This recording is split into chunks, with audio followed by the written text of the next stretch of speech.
Let me ask you this question. Good. So for WinBet, every week I put together power rankings. Who's number one? Right now, I think it has to be Philly. I had them 4 last week. I think they have to be one this week. Yeah. Everyone in front of them lost with the Chiefs, Bills, and Bucks. And I think Buffalo should be too. I would put Buffalo too. Yeah, I agree.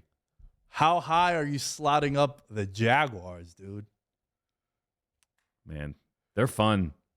They're fun. You know what's annoying is like they should be 3-0. They should be Washington week 1. They should have, yeah. I'm the kind of guy who like is bitter about teams who like cost me games when it comes to bets. Yeah. And it was the Jags in week 1, the Bengals in week 2, and like so I remember that. But yeah, now at 2-1, certainly top 15. I mean, who I have in front of them? Commanders ahead of Browns. They probably both move up together. You got a bunch of teams like the Raiders, the Cardinals, or the Saints that are moving way down. Top half, absolutely. Probably top 14. Dude, don't be afraid. I think they're a top 10. I think they're sick. You think they're top 10? Yeah, man. Let's look. All right, let's look at this. Right, last week they shut out the Colts, a team that they've dominated the last couple of years, especially in Jacksonville. So you could say, all right, they just have their number. It's one of those weird teams where the Colts just can't get over the hump. And then you do what you did to the Chargers yesterday. And I know my boy Justin Herbert, our futures tickets.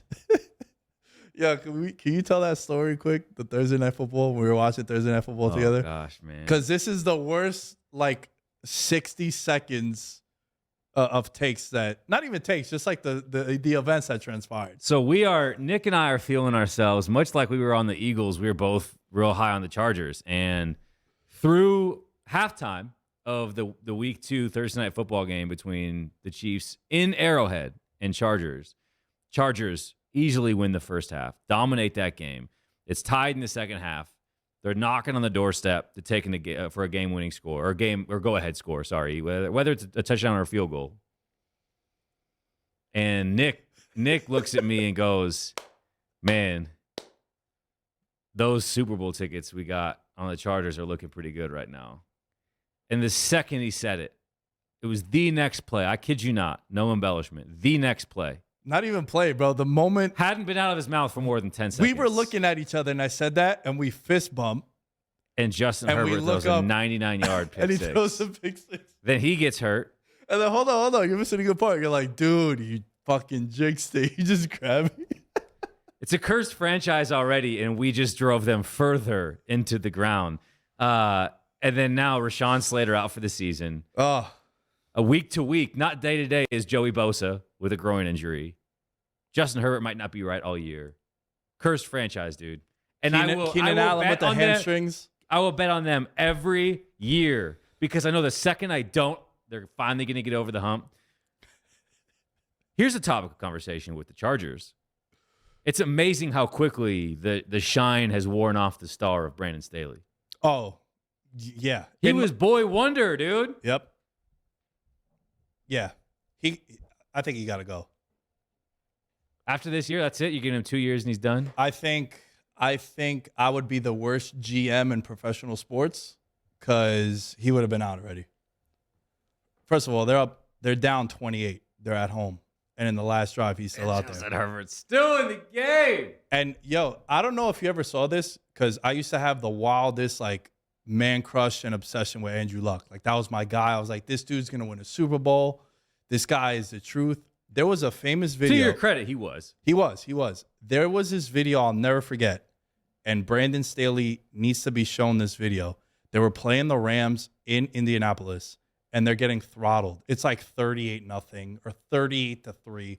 And Andrew Luck goes over to Chuck Pagano, and he's like, let me go out there and let me play this out in front of the home crowd. Let them know that, I don't want to be here with my tail tucked between my legs. And Pagano just goes, dude, if I put you out there, I'm getting chills talking about this. He goes, if I put you out there and you get hurt, we're done. We're done. There's no reason for you to go out there. That's what this dude should be telling Justin Herbert. The moment they're down 14 and Trevor Lawrence is doing whatever he wants to that defense, which out of nowhere now can't stop anyone also, and you see Herbert is wincing and he just can't do anything. they showed the intro package of Chase Daniel being the starter at the beginning of the game. The line movement on that was wild. In like 90 minutes, it went from 7.5 to 3.5. And then a lot of books were upset. They're like, oh, shit, we thought he wasn't going to play at all. But it's like, yo, what are you doing, dude? What are you doing having him out there? The same could be said for the end of the Kansas City game. Yeah, it's a touchdown onside kick and a field goal, but the dude gave up an obvious first down because he didn't want to run and potentially get hit, and where he just turfed it and then just took the incomplete, made it fourth down when it was his first down on this last drive when they got the backdoor cover, which both of us were grateful for. He shouldn't have been out there then either. So, yeah, I get it. Brandon Staley, his chair is getting hotter. I'm going to push back on that one at least because the game in Kansas City was still a winnable game.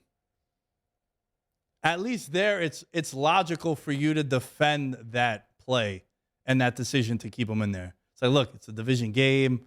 We can still win this game, as opposed to being down 28.